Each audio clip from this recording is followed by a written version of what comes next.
Hey, it's Gory Corey. I'm currently working on a new horror anthology called Welcome Week with Screenager Productions, the minds behind Satan's Servant. We're making a film about the horrors of college, and we're bringing together college-age film students from all over the world to work on it. We're currently fundraising on Indiegogo and would really appreciate your support. Whether it's sharing or donating, anything helps. Thank you so much, and if you'd like to learn more, you can find us on Indiegogo at Welcome Week, or you can visit my blog, gorycorey.com. Thanks!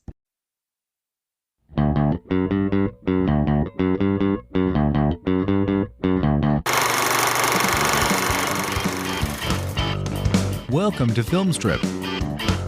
These podcasts are spoiler-filled as we discuss the plots, characters, and themes of the films in review. All content used or discussed in these podcast episodes is the property of the respective owners and used under the Fair Use Act, Section 504, C2, Title 17. Welcome to Film Strip. I'm Jay. I'm Ron. I'm Lindsey. I'm Mike. And I'm Carmelita. And we're here to talk about The Devil's Advocate, starring Al Pacino, Keanu Reeves, Charlize Theron, Jeffrey Jones, Judith Ivey, Connie Nielsen, Tamara Tooney, Ruben Santiago Hudson, and Craig T. Nelson. Directed by Taylor Hackford, released in 1997 on a $57 million budget, grossed $153 million at the box office. Certified cult classic, 25 years old. I cannot believe The Devil's Advocate is 25 years old. We'll get into all of that. But first off, welcome Carmelita and Mike back to Film Strip. Thank you both for being here on this kind of mega cast that we've got going on with all five of us tonight. Mike, start with you. Tell folks about the fine work you're doing out there. Yeah, you can find me, as always, as the co-host of the Action for Everyone podcast, along with filmmaker Liam O'Donnell and the great immortal Vice Victus. Yeah, that's pretty much. I've stepped down a bunch of my other podcasting just because I haven't had time, but we come out every Sunday, so you can always find me there. Absolutely. And Carmelita, once again, welcome back to the show. You were on recently with the Crimes of the Future review with me. Tell folks about all your illustrious podcast guesting duties. Yeah, it's so good to be back on Film Strip. So thank you for having me. Yeah, I'm here and there and everywhere. A little bit of this, a little bit of that. There's always something on the schedule. I've been fortunate to guest on a variety of podcasts here before. Oh my goodness. Film Feast, Cobwebs, Schlockenoff, Film Alchemist, Cult Movies podcast, and there's others. But yeah, folks can follow me on Twitter and you'll always get the latest announcement. Absolutely. All that linked in the show description. We'll talk about those as we get to the end. But I have to say, how do we get to The Devil's Advocate here in the middle of the summer? Well, first off, it's 25 years old. And when that hit me several months ago, I was like, holy cow, I cannot believe that. I need to rewatch that. And then a Twitter conversation erupted between me and Carmelita and Mike. And it turned into this, we must do this thing. And then I was like, well, we just got to have the whole gang on for this. So I want to go around the horn and sort of get everybody's memories of when your first time seeing this was, all that stuff. Carmelita, let's start with you on that. Yeah. So I saw this when it first came out. I think in the movie theater. If it wasn't in the theater, then it must have been a rental. But I feel like nothing was spoiled. I saw this fresh. And I mean, I've always loved this movie. And it's one that I enjoy rewatching. And I rewatch semi-regularly every few years. And it's always a joy. I just have such a good time with it. When I first saw this, I was already a fan of Keanu. I was already a fan of Al Pacino. The little bit that I had seen of Charlize Theron at that point, I enjoyed her work. So, you know, it's a great cast. It's just a fun movie. Mike, what about you? Yeah, I saw this. I actually saw it a couple of times opening weekend, but I definitely saw it opening night. You know, at this point, Keanu had already sort of staked his claim as my favorite actor at that time. And so I was all over it. I was also really fascinated to see it because it's the movie that he did instead of doing Speed 2, the horrendous abomination that is that movie. So I was really curious to see what about this made sense to him instead of doing the easy paycheck money Speed 2. And I think anybody that's seen both movies can very easily understand why he picked this one. So yeah, I go all the way back to the start with this movie. I even read the book afterwards. For those who don't know, this is actually based on a novel. I read the novel. I remember very little about it after 25 years, but I did read the novel. So yeah, and then I watched this probably every couple of years and have ever since. Absolutely. Lindsey, what about you? So I swear I'd seen this movie in the way, way back machine right when it came out. And then I started watching it and I realized I don't think I've ever seen this movie.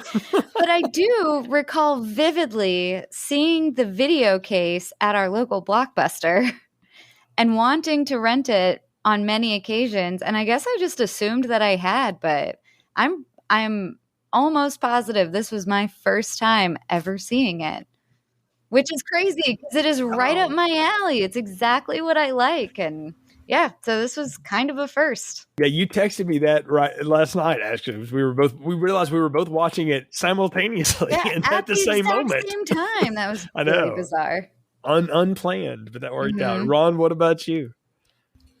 If I remember correctly, this was rented it at the local video store and watch it in the dorm room in college movie for me. At the turn of the millennium, I remember this being kind of a big deal. I knew people in college who had like the poster up in their dorm rooms. They weren't pre-law or anything, but they probably should have been because that seems like the most appropriate replacement for the Pulp Fiction poster for those kind of guys. I like you, Carmelita, Mike. I saw this in theaters when it came out. I knew it was coming. At this point, I had discovered the grand website that used to be the Internet Movie Database, and so I was aware, and it hit all of my buttons. I was in the post Pacino phase, or I guess third phase Pacino, whatever we want to call it, post Hua, whatever. I said the Bronze Age Pacino. Yeah. There we go. Not the Golden Age, not the Silver Age, but the Bronze Age. Right. I'd gone back and discovered the golden stuff at that point too. And so I was down for this because I was a huge fan of Heat, as well documented on this podcast and other ones. So I was down to see that, and I thought it's almost stunt casting. First off, an attorney that's Satan. Okay, the joke writes itself, and then Al Pacino as the devil. Well, of course. I mean, it totally makes sense. And then Keanu Reeves for me was a different thing because I'll tell you my Keanu Reeves story right now. When I first heard Speed was coming out and everybody was just raving about it, I was like, the dude from Bill and Ted, really? And then I went and saw it, and I was like, oh, shut up. This is awesome. So I was a fan. I was on board. And when Speed 2 came around, I was like, oh, why did he pass on it? And then I watched that movie in the theater and realized why. And so I'm glad to know that he made a wiser choice to do this. And so I was there. I went and saw this, and I probably with a group of friends. And I just have always remembered it. I've owned it in multiple formats. I did dig my VHS out. Sadly, my VHS player does no longer work, so I wasn't able to play it on that. But I did make sure I still had it, and then still have the DVD, and then digitally as well. So it's one that I haven't watched in a few years, but it is one that when it would surface on cable or come around on something, I would always kind of stop and see where is it, because there's just so many scenes in this movie. And I remember watching it back in the day and thinking like, gosh, this seems like as long as it is, and it's 2 hours and 20 minutes long. It could even have been longer, and I didn't realize it was a book until many years later. And I've never been able to run down a copy of the book. And I know you can't remember it, Mike, but I'm really impressed that you actually read it. And so if anything comes to you as we're talking about this, I'd love to know what the differences are in it and where it strays, because I understand it went through quite a bit of writing and lots of different people attached to this before they finally got to it. But I'll tell y'all right now, one of the names that keeps me coming back to this for years is the director, because Taylor Hackford directed one of my all-time 80s guilty pleasures. Anybody want to take a guess at what I'm talking about? Nobody knows. I'm going to tell you right now. It's Everybody's All-American with Dennis Quaid. I will watch the hell out of that movie unironically all day, because Gavin Gray, the Ghost, is the greatest LSU football legend that never existed, much like most of LSU football until 2019. So I was about all of that. And so I've seen a lot of his movies through the years, Officer and Gentleman, Against All Odds, just several things. And so when I found out he was doing this, I'm like, okay, I'm down. He's not anybody I ever put in director jail. And so I wanted to watch this. And I, again, have just come back to it so many times because there's just so much to dig into. And years later, I found out that like they tried to turn it into a TV series, and for whatever reason, that never happened. And I thought, gosh, if there's any movie that could have been one, I mean, it almost builds itself for 3 or 4 seasons. Like this would have been a hella FX kind of thing while The Shield was out and stuff like that. But they never got around to it for whatever reason. But no, this is a big one for me too. I'm curious though to get into it and look at it through the film strip lens, and finally give it the old once over and see what really stands out. What makes this thing last? Because not only was it a huge success, because they don't put $50 million adult dramas on the screen anymore. We've all bemoaned that at one time or another. But the fact that this thing tripled that budget and made money, I mean, it was successful and has had a lasting effect. And I'm curious to see what each of you think, maybe why it lasted as long as it has. Mike, I think we have to, for posterity's sake, because we've had you on as our official cinematic legal expert before with the Double Jeopardy review and other things. We'll go ahead and let you off the hook, though, as the lawyering in this movie is mostly arbitrary. Yeah, and it's really kind of tangent. There are some things that might come up, but it's really so tangentially related to the plot. It's really just the vehicle that allows the plot to go forward. And honestly, it's not as bad as, I mean, they don't fundamentally misunderstand a legal concept and then name their entire movie after it. So, I mean, we're already doing better than the last time. So,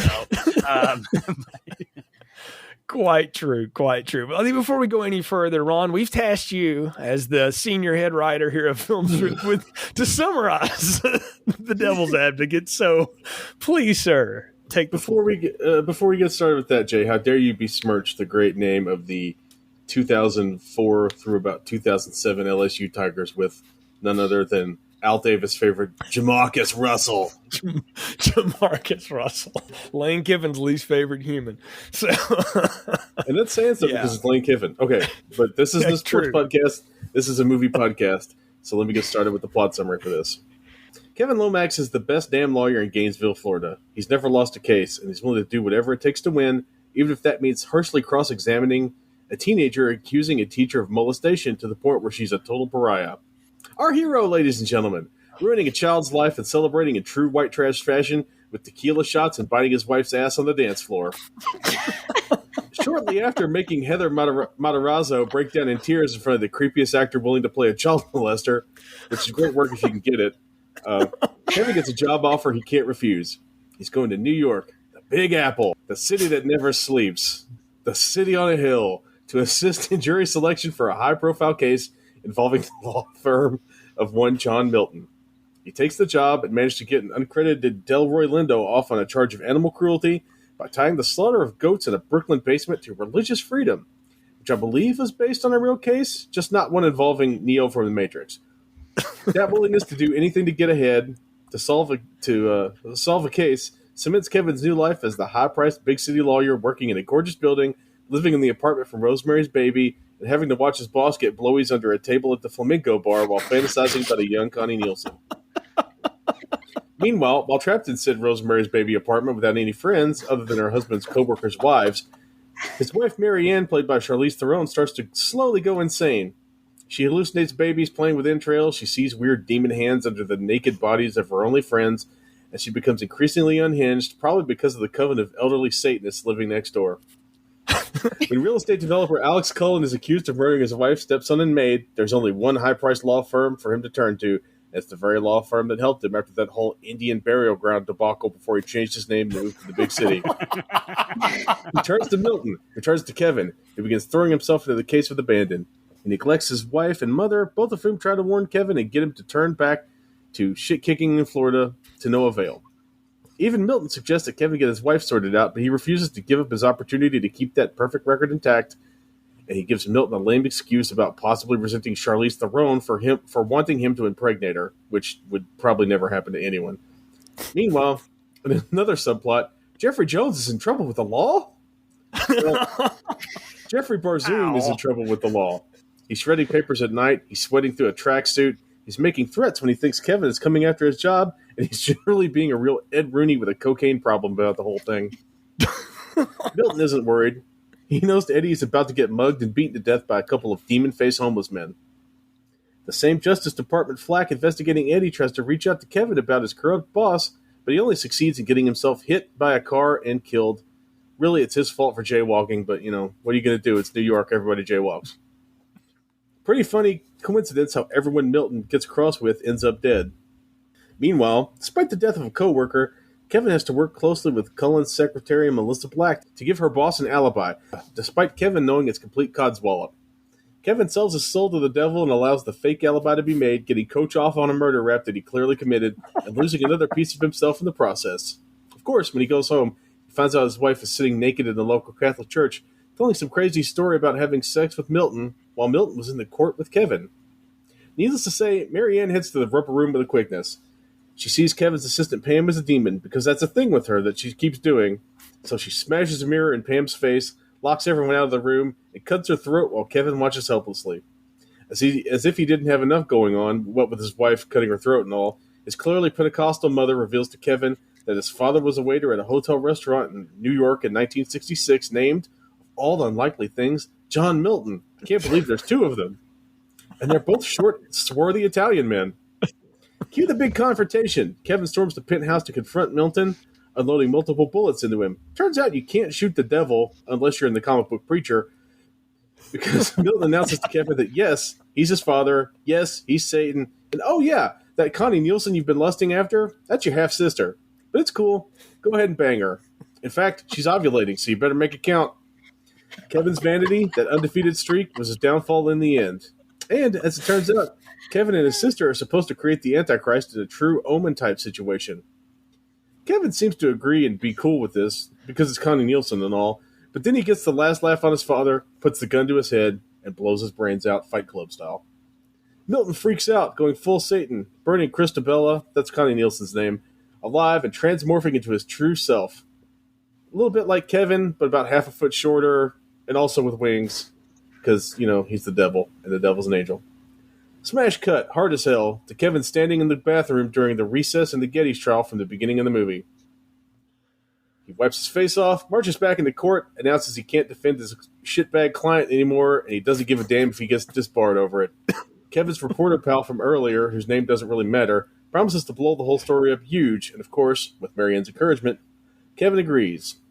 The reporter guy turns into Al Pacino, who offers up an unspoken hoo-ah, spikes the camera, and announces for the second time in the movie that vanity is my favorite sin. As credits roll. Well done. Lovely. Done. Yeah, excellent. That's, very well done. And the Rolling Stones take us home.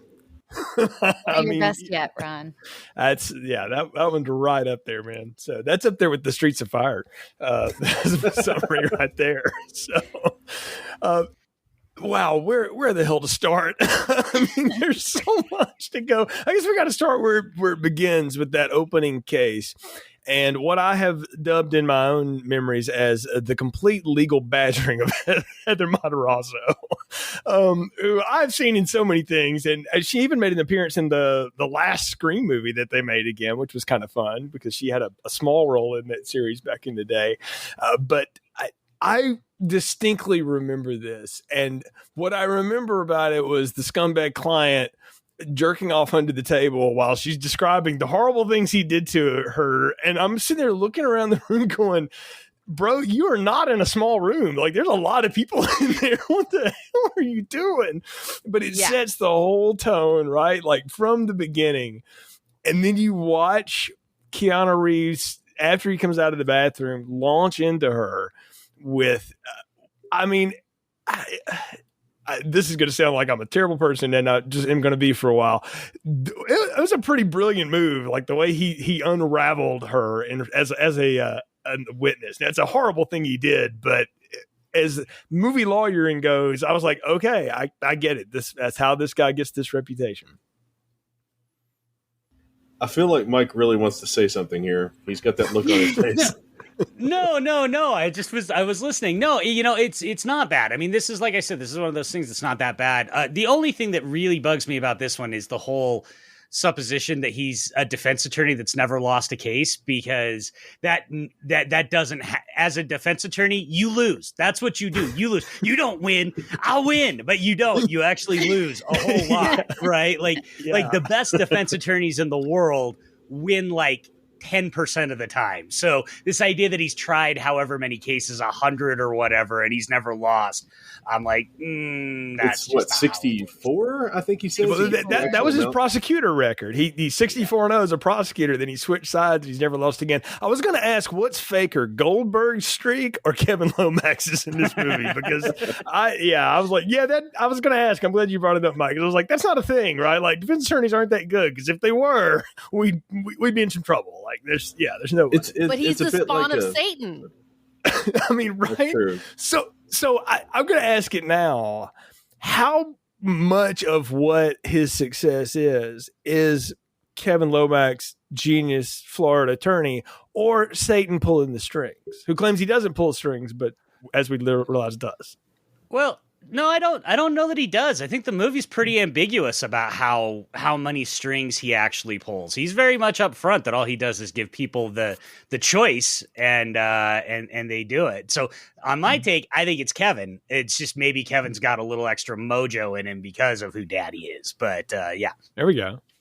All right. I think Kevin's extra mojo comes from those snakeskin boots he's wearing. Those are alligators, I think, man. They gotta be. Yeah. I think those are gator boots. But I know, but it would have been so perfect if they had been snakeskin boots. Mm-hmm. I looked very closely at them too, because there were a lot of tongue in cheek, lines and costuming and lighting and like, hey guys, we're making a movie about demons. Look at this red light at the end of the hall. So I was like, oh, those have to be snakeskin boots, but they never mention it. And then they did a close up and it looked very alligatory. I just went with that because he's from Gainesville, Florida. It's it's the Everglades, it's the Gators, it's that whole Jork they have culture. Snakes in the Everglades. They do. They have some pretty bad ones. You're right. So could have been. Yeah. But what I love is that and you're right about the costuming, because his costuming in particular, and Charlize Theron's probably goes through the most change, but his changes a good bit from down home Southern, like got a good deal at JCPenney's, outfits, to like Brooks Brothers tailored action. By the end, he's got some sweet threads there that he's bleeding through at the end. Yeah, but that first suit, I'm like, oh, that jacket goes with lots of pants. I have that suit. Yeah. I understand. So, I'm a working person too, right? Yeah. I do gotta say though, as far as lawyer tropes in movies go, though, like the way it's always portrayed, at least in my memory of movies, is that the defense attorneys are the ones that have all the money. The prosecutors don't have any money. But Kevin Lomax is like his wife's a bail bond call person on the side too, and like they're just sort of barely getting by. And I'm like, okay, well, I mean, I guess in Northern Florida, that's what that would go as. But that went against type, is what I'm trying to say. It's worse than bail bonds. She does car repossessions. Mm-hmm. Right, so she works for what became Ally Bank ultimately. She works with Harry Dean Stanton repossessing cars, I assume. There we go. Yeah, and I got the impression that he still made more money as a defense attorney in small town Florida, because there was more work doing that than there was prosecuting. Yeah, I think he even says that at some point, right? He flipped the other side of it. So, yeah. But he drives a pretty sweet classic muscle car. So I mean, I was about the old Cutlass. That was pretty slick. So, they looked comfortable, right? So, but you get a lot out of him in this scene, and again, the most despicable client ever. And how is he going to get him out of it? And he does, and it's. I don't know, but I never paid much attention to that opening scene in the bathroom where the reporter's sort of egging him on, and all that. And we know now that, that's Milton in disguise, right? Or the devil, whatever we want to call him. And I never really put all that together again until after I'd seen the movie, of course. But I watched it real closely this time to see, like, are they dropping any clues, any hints at all? And they really don't. Like, it's a pretty tight little side there that it just looks like, no, he just comes up with this idea and grabs that ring and goes back in there and unleashes holy hell on poor Heather Matarazzo. And I'm going to say this though. Mm-hmm. And maybe I'm wrong. Maybe it's my misunderstanding, because I am not in the legal profession. I mean, he has to provide an adequate defense, right? Yeah, legally. So, I mean, legally has to provide an adequate defense. So Right. yeah, he went at her hard. And yeah, maybe question taking that client in the first place. But once he's on the case,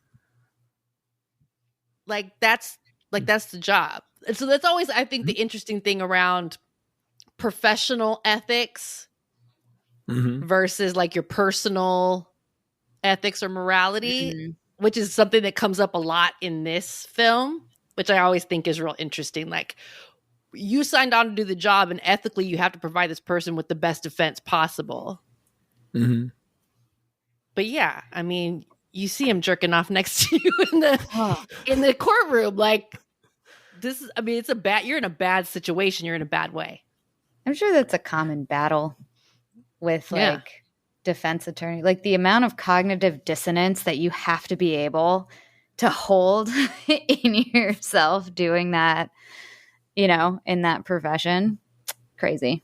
I can't imagine. How often do you think clients are openly masturbating in court, Lindsay? I don't know. I don't know. Mike, you're actually in court from time to time. Has that ever happened to you in your career? I've never seen that. I've seen some wild shit, but I've never seen that. So, was he masturbating though? I thought he was just miming what he was doing. The right hand goes into the trousers. Yes, did not both hands are engaged. Okay. Yes. Okay. Yeah. Thank you, Carmelita. Both hands are engaged. Okay. So. Well, not in the same I missed activity. that part. That makes it way worse. Yeah. It's still gross either way. The thing though, and I noticed this time, and I want to see, just go around the room and see if y'all caught this or not, or if I'm reading too much into it. The way Keanu reacts to him is obviously like, are you kidding me? But also like, again? Like, it looks almost like you're doing this again. Like that he's seen him do this before. And like you're talking about Carmelita, he's trying to provide him an adequate defense. It's like, stop making it hard. You know? Literally. In so many ways. Oh gosh, I did not mean to say it that way. But I mean, but am I reading too much into it? That like, this is not, like, he knows. Like, it's not this great reveal like, oh gosh, Geddes is guilty. Like, he knows, right? He's just doing his job. Come on, man. You just busted before the sidebar. We need some time here. Don't you have a refractory period? Oh, no. Wow. That went places I did not expect. So. Leave it to Ron to take us to places we're not prepared for. You just redefine terrible special places for us, Ron. That's what this thing is. So If you think that was bad, you should see the underside of that table. Oh gosh. No, really though, really. Do y'all agree with me? Like, Keanu knows, and this isn't the first time something like that's happened, or do you think I'm wrong? And like, no, he, like, this is the big reveal that oh gosh, this guy is actually a creep. I think Keanu I think he believed sincerely when he took him on as a client that he was innocent. And then as the process went on, he had an idea that maybe he wasn't innocent, but you know what? Not going to ask questions. That's his job, is just to keep him out of prison. And then when he saw him doing that, it was like, well, now I can't pretend that I don't know anymore. Yeah, I kind of agree with Lindsay there. I feel like there's a lot of, I'm not paying attention to this thing you're doing creepily because I have to defend you and pretend like you're not a horrible monster, even though I kind of think you're a horrible monster just based off of how you look.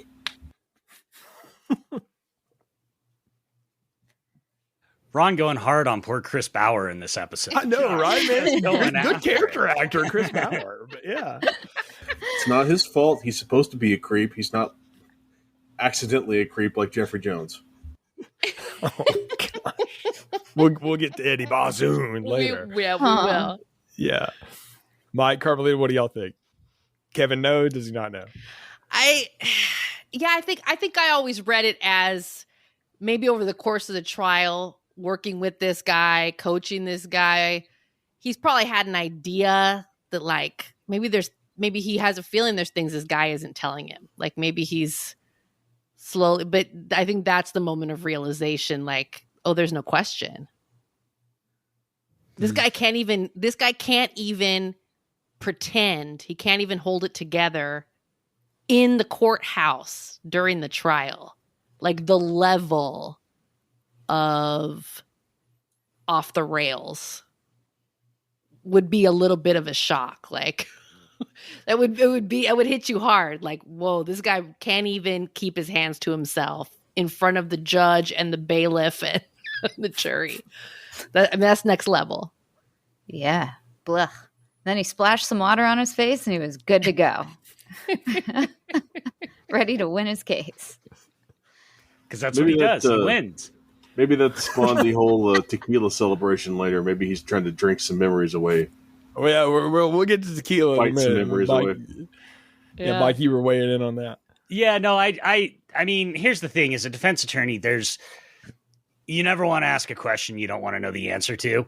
So the reality is, most defense attorneys really try not to ask their clients too many questions for a couple reasons. One, you don't want to know. Two, you can't knowingly put a client on the stand and have them lie.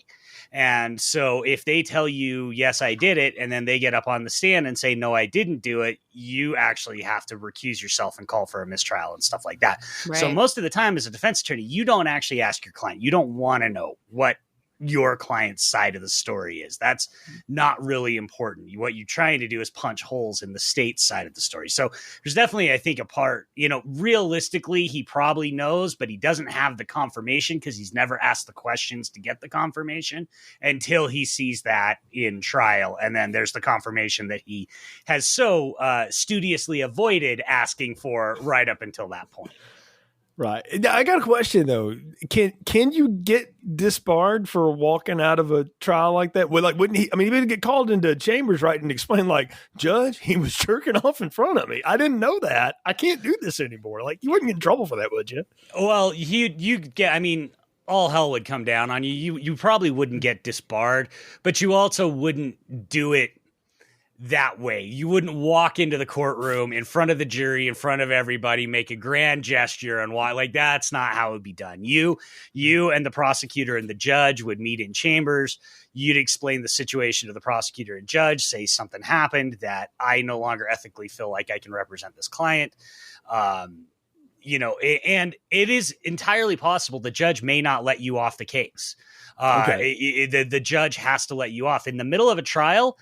You better have a real good reason. And I don't think that just that is going to be enough. So it's a bit of a weird, again, this stuff doesn't bother me in this movie because it's all just there to establish who Kevin is and get us to. But yeah, no, it wouldn't happen like that. I mean, it can happen. Things can happen during trial where you're like, I can't represent this client anymore. But you gotta have a good reason and you got to get permission from the judge. Yeah, good point. And like you say, it does establish the characters. And this one thing this movie does a really good job of, it, particularly in the first 15 minutes of it, is you get a real good sense of who Kevin is, who Marianne is, who their circle is, and sort of what his relationship is with her and with his mother. And before we get to Mom, we've got to talk about the tequila celebration in the bar. Maybe not a good idea to do that with members of the press. I don't care how friendly you are with them, but whatever. Do your life in Florida with the faux band in the background, which I got a real kick out of listening to that. I was like, that sounds like all the bands I tried to play in bars in college too. Like just these sweaty songs of people dancing, drinking jam band at the bar. Yes, yeah. It's kind of that. Like it had this whole Hootie and the Blowfish meets Zydeco thing going on. I don't know, but it took me back to a different place in time. But this movie, if anything, is incredibly sweaty and yeah. Sorry to interrupt you here, Jay, but to me, that weird Zydeco band was the least realistic portion of the movie because at that time in Gainesville, like, should it have been like Less Than Jake playing in the background or Hot Water Music? Probably, yeah. Or any one of those beardy Gainesville punk bands against me, or actually. Now, realistically, it should have been Sister Hazel because that's who's from there. Like, it should have been them, and they probably weren't hard enough. Because I've seen Sister Hazel in concert, and they're incredibly safe and very nice, and they're actually really nice guys. I've met them, but yeah, they probably weren't hard enough, so they went with the lesser version of that. But the whole point of this is, and I'll just pass this along from my career expertise: job interviews in bars when you're drunk are a bad idea. Don't do them, no matter how disarming the general woman who comes up to you and most assuredly do not say, yeah, you being black, that's kind of a funny thing. Like, that's a good joke. Like, that is not a good way to endear yourself to someone who might employ you somewhere in the future. But I get a kick out of that scene every time, because the thing that sobers him up is when he opens up the envelope, and we never even really see how much they offer him for it. But I'm like, well, it must have been something to turn his head, because they're on the next flight out of Gainesville after that. It was enough. However many zeros were in that figure, it was enough. Well, and they're ambitious too. Like, you know, he was drunk and I think he wasn't sure if this guy was on the level. But he's ambitious. His wife shares his ambitions. So, I mean, who knows how much it would have taken? It might not have taken very much at all. Plus, everything else is all expenses paid. Right. Which it does bring us to that big contrast where we get to see Mom, the great Judith Ivey, two-time Tony winner, we should say, playing a fundamentalist, faux Pentecostal type church action here. And just the way that I'm like watching that. And again, I have relatives that are in that church. And so I've seen that kind of thing. I've never went to one personally, but I sort of know how it works. And I'm watching this and I'm like, well, you could not have gone more opposite of your mother to marry somebody than to grab Charlize Theron, who's out there doing work while she's inside singing about Romans 16:18 says, you know, and all this kind of stuff. 19 says. Yeah, thank you, Lindsey. Yes, 16:19. Yeah. So, but yeah, anybody pick up that like there might be a little tension between Mom and Mary Ann, that maybe they don't get along that well, and maybe that wasn't her first choice. For sure. Let's see, hair down to your butt or a super crispy perm, a long denim skirt or jorts and a tank top. Mm-hmm. Yeah, but I do love this character, though. I love the mom character because she is the one thing that is always, she's pretty well always the same in the movie. Like, she is centered around the fact that she is involved with that church, that is her centering point in life, and she never drops that at any point. And I kind of like that because in a lesser movie, like eventually she would, you know, like taken off the mask of it, maybe when she reveals the big truth later or whatever. But you realize that like, no, this is really who she is. And Kevin grew up in that, but then as he talks about later, he got, you know, paroled for time served or whatever. So I don't know. I loved her character and I love the interaction between them because she realizes she wants to influence her son, but she really can't anymore. Right. She's influenced him as far as she can. I liked her character a lot too, Jay. I found her to be very comforting. Every time she was in a scene, I felt like I could exhale for a minute. Like, everything's going to be fine. She has a very calm voice. Yeah. There is that little bit of pressure, right? Yeah, she did do Satan. Because Mom is so churchy. Because she's so devout and so rigid. Like, it's like she's got that nurturing motherly thing, but there's also the bite of that, like the guilting you for working on Sunday, you know, guilting you for your lifestyle. Like there's an edge to it that she's very judgy. See. Yeah. That could just because she's nice doesn't mean she's not like actively judging you at every moment, which is kind of part of the performance too. I think I give a lot to the actors for knowing how to portray that without being so fundamentally shrew that we just immediately hate her. You know what I mean? As an audience, right. Like you're like, oh, I mean, I don't necessarily agree maybe, but I get it. Right. Yeah. And that's a tough balance to walk. Yeah. She walked it Definitely. well. Good. So we're going to New York to pick a jury, and all I could just chuckle to myself and say, I forgot that Arnold T. Pants Esquire from Fletch was the attorney that we were going to assist here with picking a jury for this. And if you know what I'm talking about, folks, just go look it up. It's worth a laugh. But I love like the way that Kevin interacts here and where he lays out information, you know, like the way he has figured out these two people that he's telling the guy, like, you got to kick these people off the jury because this guy makes his own clothes and he's really proud of his shoes. And like, he's probably got a gun under his bed. And then that woman right there, she's been hurt. She wants on this jury and stuff. And I was like, like that's a neat thing to see in movies whenever they're picking juries and stuff. I mean, goodness gracious, they made a whole John Grisham book and movie out of it, which more or less works or not. But I thought that whole sequence was great. Only one thing, though, that I have a qualm with is when they ask him why.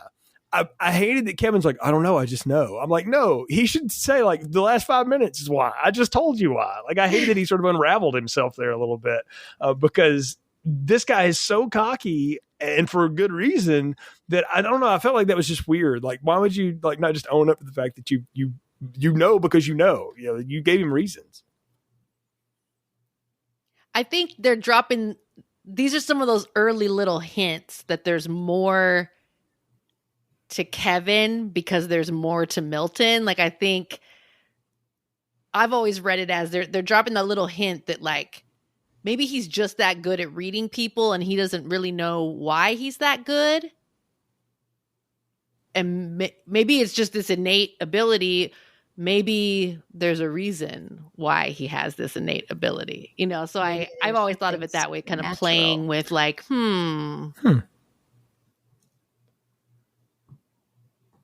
Yeah, you're right. I think that's one of the first moments we see, or we get that whiff of the supernatural, or the maybe more than a man, or there's something more that we're not seeing here. I think that whiff is brimstone. Yes. Maybe a little charcoal fire in there too. It could be. I don't know. I love the scene though because we don't get to see the what happens. Like, that's the one thing about this movie for a courtroom movie or whatever. Like, there's very little of it actually happens in the court. There's a lot in the court, but there's a lot that's not too. There's a lot of people walking out of court, and you sort of get told what happens. And in some ways, I'm like, oh, that would have been kind of neat to see. But I'm like, wait a minute, this movie's long enough anyway. We don't need that. And what's more fun is to watch him walk out. And I look at the timer and I'm like, this movie's 20 minutes going. Where the hell's Al Pacino? And then there he is. And I'm like, you may only be 5'3", sir, but you stand like a skyscraper over this scenery. The way he blows in with that coat and the way he's got his eyebrows all up. I'm like, man, that is some classic 90s Pacino if I ever saw it. I love his entrance. The close-up of Pacino's shoes. Yes. And you see Kevin like smirk a little bit at like the 3-inch heels that he's got on his shoes, or however high, tall. Which, they by were. the way, talk about like vanity of actor, and just letting people do that. That's one of those secrets. We don't shoot the apple box Toms on. We don't do that. And Pacino was like, yeah, whatever. At this point, I don't think he cared. I always thought about that being another one of these little like hints. When we do have illustrations of Satan, the devil, when he's in that like the cloven hoof form. Yeah, yes, Did you think he had hooves? That's what I thought. It's too. like absolutely it's kind of like a symbolic. His symbolic hooves. Yeah. And what you thought was just Italian leg hair was actually goat legs. Same. But Mike, he does like when he comes into the screen, it's like this complete force enters. It's the music, it's everything, right? Well, yeah, and you get it perfectly because you get, where does he sleep? Who said he sleeps? Where's he fuck?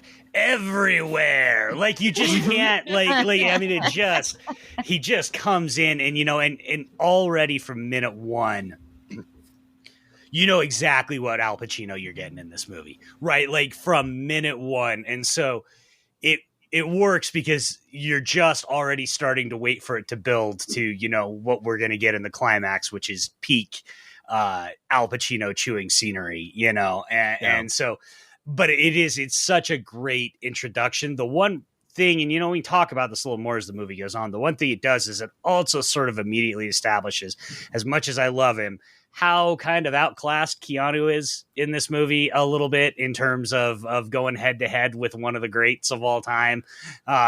He holds his own throughout most of the movie, but I certainly think he's better in the scenes without Pacino than he is in the ones where he's trying to go head to head with Pacino. Agreed. Yeah, I would disagree with you there. But that's a real hard energy for somebody like Keanu Reeves to try to match, because that's not his MO. Well, and I'm glad he doesn't really even try, right? I mean, I think that would have even been worse as if he had tried to match that. It works a little better that he is a contrast to it. It's just, we've talked a bit about the accent. The accent's not doing him any favors as far as that goes either, because he can't hold it, and it's really sort of handicapping his ability to let his natural Keanu charm come out the way it would in some of his other movies.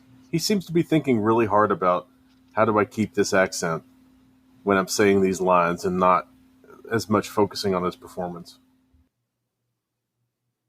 Yeah, I don't disagree, but it is neat. It is a great introduction to Milton as a character and all these other people. And I call this little section of the movie the seduction of Kevin Lomax, because that's what's happening. I mean, they're going to show him all of it, right? The view, and you get Layman Heath shows him that great view. When you talk about a really cool actor, which sadly I confused him with Courtney B. Vance for years, and then I was like, oh no, this is a different person, but still a character I've seen in a lot of things. And I love him when he walks him in like, oh, you can act cool if you want, but my jaw was on the floor when I saw that, and all this stuff. He's just so smooth, smooth jazz compared to Keanu over here. And they're showing him all this, and then we meet Jeffrey Jones, Eddie Barzoon, man. What a larger than life person. And we'll just leave aside the horrible person Jeffrey Jones is, to just the character he's playing here. Is anytime I saw him in movies coming up to the 80s and into the 90s, he always is just an explosion on the screen. From Howard the Duck to this, he just has a presence that you cannot deny. And it's amazing to watch the guy work. I mean, and that's the cool part about this movie. And I give Taylor Hackford a lot of credit for this, is knowing how to pepper these guys in around each other. Because I'll go back to my favorite guilty pleasure, Everybody's All American. The unsung hero of that movie is not Dennis Quaid. And it's not Jessica Lange either. It's friggin' John Goodman. John Goodman's a huge presence for the third of that movie that he's in, and he's unbelievable. And he does the same kind of thing that Jeffrey Jones is doing here. In fact, I almost wonder if you stuck John Goodman in this role, if it wouldn't work just the same, because there's kind of the same sort of physical presence, at least, right? Do that for you? I kind of like that. I mean, I love John Goodman. Right. What you're talking about makes me think of his role in Fallen. Yeah. Oh yeah, good choice. Could see that. Yeah. Mm-hmm. No, this is a great part of the film because, yes, the temptation. And this, I don't know about all of you, I'm a big fan of movies that have the devil as a character, and how different actors and how different stories portray the devil. And stories like this, where the devil is all about the temptation, about you have a choice, but they're going to pull out all the stops to show you everything you could have if you just come along. But and so subtly. Yes. And so I love this because it's we meet all of these different characters, his minions that are in the law firm or married to the partners, and just all the little subtle ways that they're tempting you with money, status, sex, what have you, and then also breaking you down the way you came dressed, and the way your marriage is, and just all the little subtle ways that they're showing you the goods of everything you could have, and then also trying to sever your ties to whatever was grounding you before you got there. It's really cool. One of the cool things that happens as part of that is, as they get Kevin on, and I love the whole, are we negotiating? We're always negotiating, line or whatever. And when he's working and doing all this stuff, and they're cutting back to Marianne trying to decorate the apartment, and they use the paint roller as the screen wipe.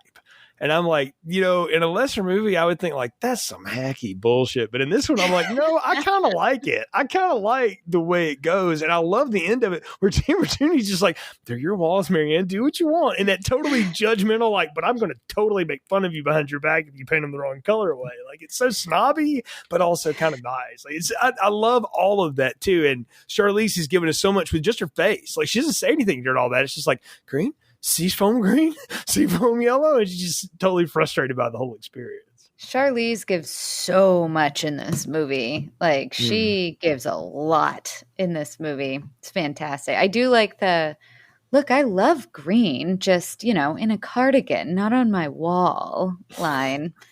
It's a too good institutional. One. So I was almost positive that wall was going to end up red. Right. I really felt right? it.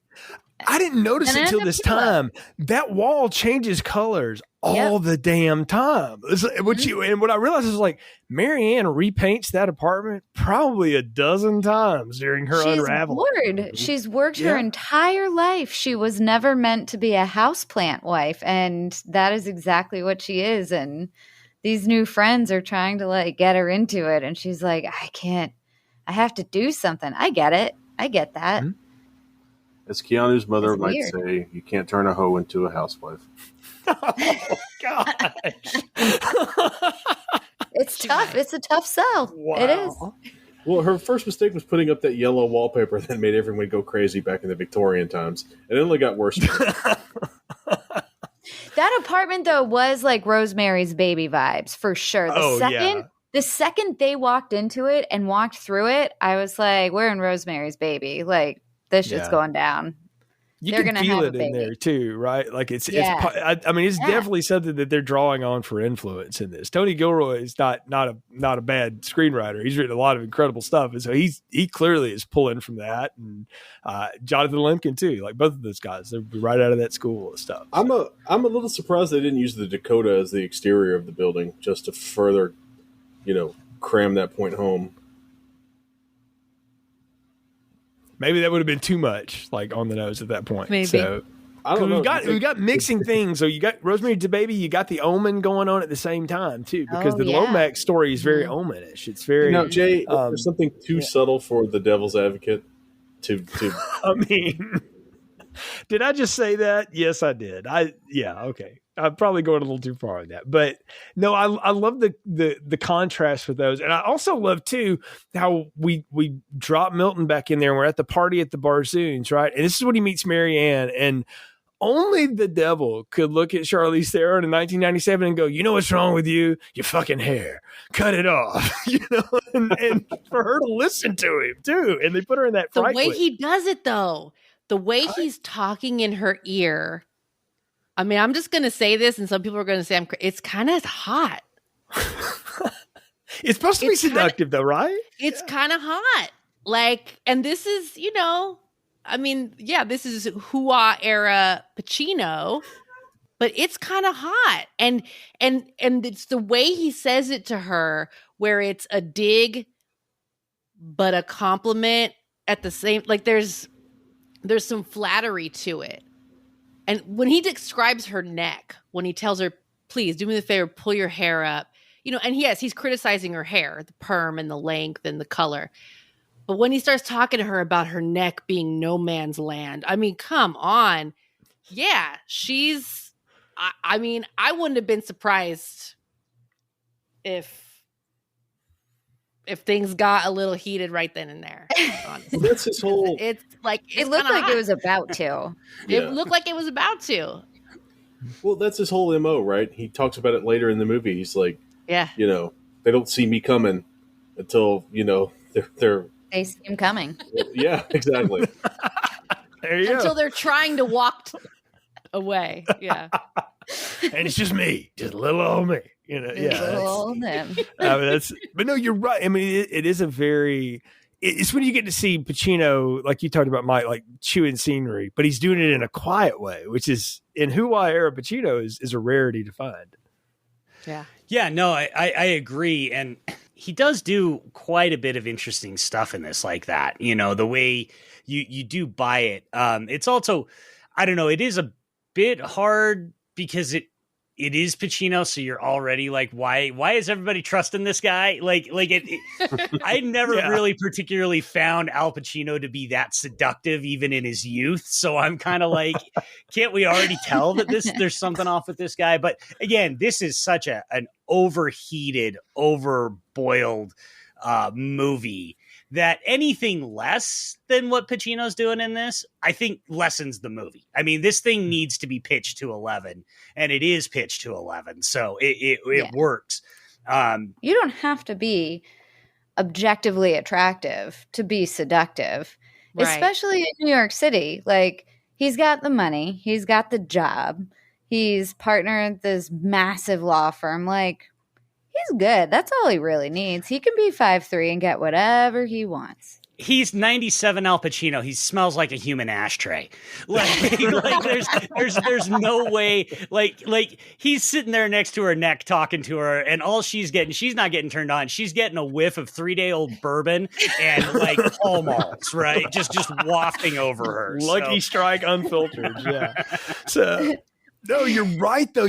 But something that occurred to me watching it this time is this is borrowing from the party scene at the beginning of Fatal Attraction, where we see Glenn Close first throw her hooks into Michael Douglas. If you'll go back, if you ever watched that, and I watched it recently, I'd implore you to go back and watch it and watch where they meet at the party and the way it's shot and kind of the smoky room and the way she just, sort of hits at him. I'm like, they may not even intentionally be doing it, but somebody watched that and was like, we just need to do that scene again, because there's nothing overtly sexual about that scene except everything about it. Because it's just completely just Verhoeven to the roof sex. We're going to do all of that. Joe Esterhaus, eat your heart out is what's going on right here, because it is about to go there. And I thought it was really well done. And again, it just shows you that, and this, I'm with you, Carmelita. Like, I love watching movies where the devil's portrayed and just how does the devil work, and like sometimes it's cartoony and ridiculous. And sometimes it's like, if you believe in the biblical story and you believe in that, you're like, this is actually pretty relatable to how the devil would operate. Like, he's not going to blow you over. He's just going to subtly kind of work his way in there. And even though he smells like 40-day-old bourbon and an ashtray, you're still going to be like, yeah, I'm going to cut my hair off, and yeah, we'll go for that now. Like, you just fall into his prey like a vampire almost. Well, and that's the whole thing, right? What does Marianne want throughout this whole movie? Attention from her husband. And she's not getting any attention from her husband because Keanu Reeves has to go out and lawyer up the world. So when that's the opening, that's the weakness that Milton needs to kind of sleaze his way in there and start putting suggestions into her ear. Well, and we've already met the Connie Nielsen character in passing when he's walking around the law office. She's in there screaming in Italian at somebody on the phone. And then we see her at the party, and they have kind of a little meet semi-cute on the balcony out there. And Pacino drops on him later. It's like, you were looking to, upgrade on Marianne the minute you walked in and you saw her, and like you can tell like there's something there. And I'll give this movie credit too. And I just noticed it this time watching it, is that they go out of their way to make Connie Nielsen, Christabella look like Marianne, but just turned up just to a different dial. Like, they look alike, they dress alike, but she's just a little taller, a little different confidence. But I was sort of blown away by like how similar they are. And then Milton gets Marianne to change her hair so she doesn't look like the person that Lomax married. That's a subtle point. I hadn't thought about that. That's a good one. Yeah. Well, and that contrast becomes very clear when we get to that one particular sex scene where like the back and forth. Yeah. Oh, yeah. We'll talk about that. I got to talk about, though, what I think is some pretty neat stuff. Delroy Lindo, I see you, Delroy, in your uncredited role here as Voodoo Man down there. I was watching this and I'm like, did we just transport into like a episode of Law and Order all of a sudden? Because it's shot like it looks like it, but it is really kind of cool. And it's almost like, that's actually kind of a slick argument that he makes in court. I thought it was pretty neat. No, this is based on a real case. It's sort of based on a real case. They at least read the Wikipedia summary of a real case to write this scene. again, not to get too deep in the weeds, you wouldn't actually make the argument at the time that Kevin makes it in the movie, but that's fine. I mean, again, I don't really care, but it's just another way that it also helps us establish kind of one, that Kevin really is willing. He's got no, for all his like pretend morals, he really doesn't, but also how from big to small, massive lawyers to little voodoo practicing Delroy Lindo in his apartment, that Milton has his hooks into everything and everyone. Right. And he very clearly, he takes care of his people. I mean, this is, a person, they're doing this as a personal, he's doing this as a favor essentially to Delroy Lindo, because Delroy Lindo is a good follower, and so it's again, another one of those ways where this movie really does paint the picture very quickly, to the point that when we do finally get the reveal, if you're at all surprised by the big reveal, you probably haven't been paying that much attention to the movie, because it really does leave the trail of breadcrumbs all the way there. No, it totally does. But I love that Milton drops that line after it's over. It's like, yeah, the guy's got $11 million in the bank living in that basement. Do you believe it? And he's like, really? He's like, yeah, what do you think he's paying us in? Chickens or whatever. And I don't know, it's just funny. And I was like, but to the point you're making, Mike, is like, you don't know who out there has got money and power and all that, but Satan would definitely be on their retainer. I think, oh yeah, I'll make sure that guy's taken care of, right? That's part of the seduction, is that, yeah, you thought you were smart whipping out that, cow's tongue or whatever in court. That's pretty slick, but let me tell you where that's coming from. And I think it leads to something you mentioned earlier, Carmelita, is like, if we believe all of it, that he's Satan's son, like that kind of idea, that seductive argument would come naturally, right? If we're to believe like lineage and all those kind of things. So I don't know, it's an interesting way to read it, but it's a fun thing to watch Delroy Lindo do that, because I love him and everything, and so it's fun to see that Mariette's starting to fall apart, as we've talked about. But then we get the introduction to what I have to say is certainly a choice. To get Craig T. Nelson to play this knockoff Donald Trump scumbag is really a choice in 1997. I was like, I remember when I saw it, I was like, Coach? Like I could not believe, like, Dad from Poltergeist, like you had a drinking problem, but come on, even in Poltergeist 2, you weren't that bad. I was blown away by how deliciously evil Craig T. Nelson is in this. And so what's neat is to watch him do things throughout there. And I think they even play with it once where they have the Getty's actor like pop in for him and something. You realize that they're the same person over and over again that Kevin keeps you winding up with. But I love Craig T. Nelson as the Cullen character here. All of it. I was blown away by the entire performance in there. I mean, it's a choice, but he's making, but I loved all of them. I liked that they clearly paralleled his character with the Donald Trump empire in New York City that was at the time, coupled with the line at the party where someone goes, oh yeah, well, Donald Trump was supposed to be here. And I was like, dude, they could have gotten, if Donald Trump was an actor, they would have offered that role to him and he would have taken it. He was in Home Alone too. This would be a very different movie. It would have been. Yeah, especially now. Like it really would have been now. Well, yeah. I mean, but this was then, different Trump, different era, different time. Right.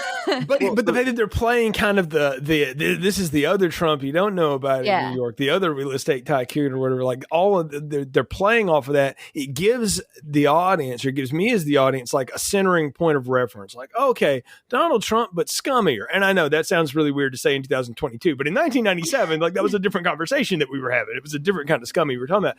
And then you put Craig T. Nelson up there to do it. That's the other part. It's like, wow. It's like the first time I heard Michael J. Fox curse. I'm like, Marty? Like really? Like, I mean, like really, Bright Lights, Big City is a revelation if you haven't seen it. And really played up that oily tycoon persona, though. Now, to be fair to Craig T. Nelson, he could have been going for Leona Helmsley, but nice. I mean, okay, fair. So Slightly less terrible, but yeah, I really love that choice. I just feel like it's him playing against type a little bit. At least the type that we know him as is this, he's not a scumbag in Poltergeist. He's just, kind of taken advantage of. And, at this point, he was best known for being Coach on Coach, and everyone loved Coach. I loved Coach. I watched the shit out of that show. Mm-hmm. Yeah, it was awesome. So yeah. This is what I like about it. I think it reminds me, like, in the 90s, we had a lot of those high-profile, like, celebrity cases.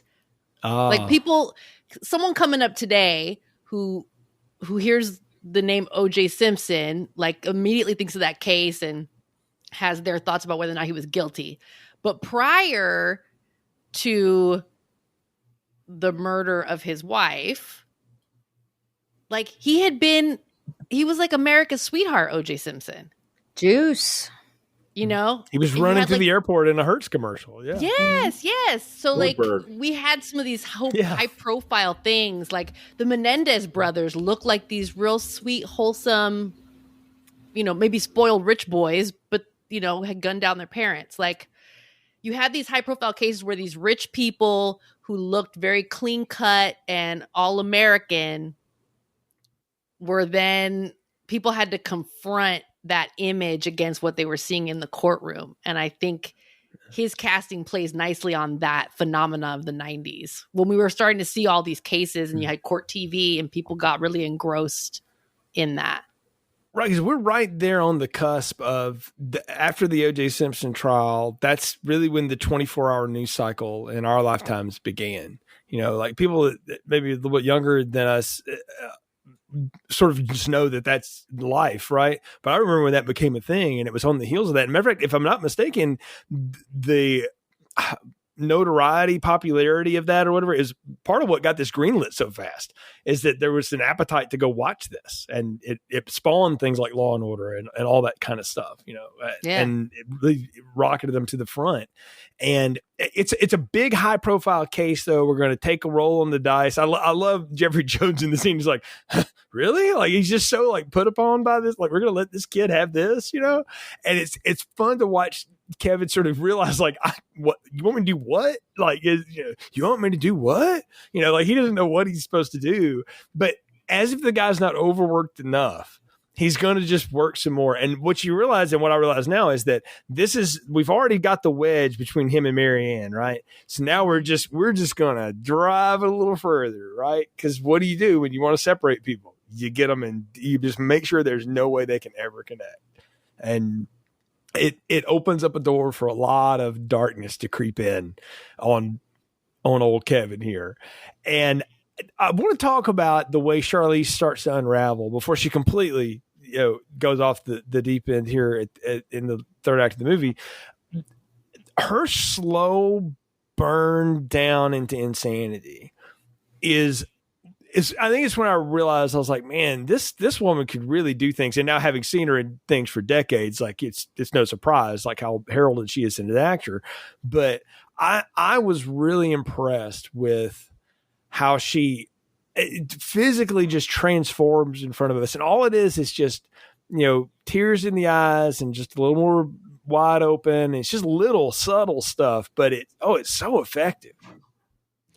Well, and she's coming off, she's nobody at the time this comes out. She's coming off 2 Days in the Valley, which was kind of her big introduction. And then she had done Trial and Error this year too, which, and that was basically it. So this is a real statement performance for her in terms of who she is and who she was, going to be in the future here, because she is doing a lot of heavy lifting in this movie, in terms of, again, I love him to death, but she is doing a lot of the heavy lifting in the relationship between her and Keanu in terms of having to convey what this is doing to her in a way that, and it works for him, for the character, again, because he's all wrapped up in work and he's all wrapped up in this lifestyle. So the fact that he is a bit detached in that Zen-like Keanu way that he is a lot, does work in that favor, but that does put a lot of burden on Charlize Theron to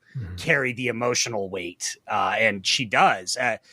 Every time I see this movie again, I am constantly reminded of how terrific she is in this thing. Yeah. I mean, the way that she is the one clearly putting in all the effort as a character into their relationship is echoed by, she is definitely putting all of it in as an actor here. And I only wonder, like, if that's not, again, director's choice. And let me dial back my man and let this strong female character do it. I keep going back to Everybody's All American. I promise y'all there's reasons for it.